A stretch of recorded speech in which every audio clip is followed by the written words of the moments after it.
Okay, now let's play this thing. Earlier I mentioned that there were 4 banks of 8 samples, and I'll show you how to get to those banks. If you take a look on your machine here, we've got 8 different pads, and I happen to be in bank A. A happens to be lit up.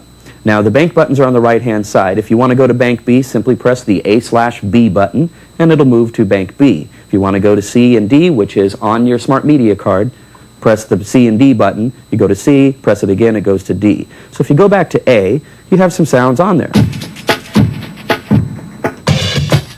Keep it move. And your machine will already come out of the factory with sounds on the A bank. If you want to move to the B bank, like I said, press the A-B button, and then I have different sounds there as well. Come on. Go to the C and D button, and then I have sounds there as well. And then back to the A button. Simple as that. On the right-hand side, I said there's the hold button, and here's how you hold an actual sample. Let's say I have this sample, and when I let go of it, it automatically stops. Right? If I want to hold it down and then press the hold button. And it continues to loop, provided it's been set to be a looping sample. I want to stop it, press the hold button again.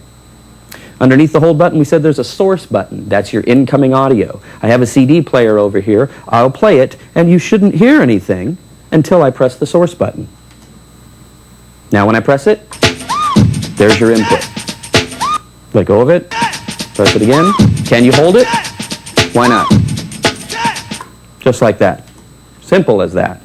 There's also something called the source mix switch. I said that's on the front faceplate. You just saw that earlier. I'll take a second and switch that over to source mix. Now watch what happens.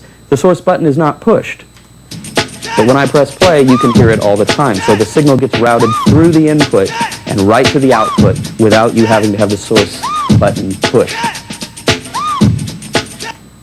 Okay? Then we have up here the tap tempo button. Now, the tap tempo button is basically a BPM counter. Let's say you're a DJ, you're sitting in a club, you're playing a record, and you really don't know the BPM of that record. Very easy to do. Tap the tempo button in time with the record, and the readout will tell you what the BPM is.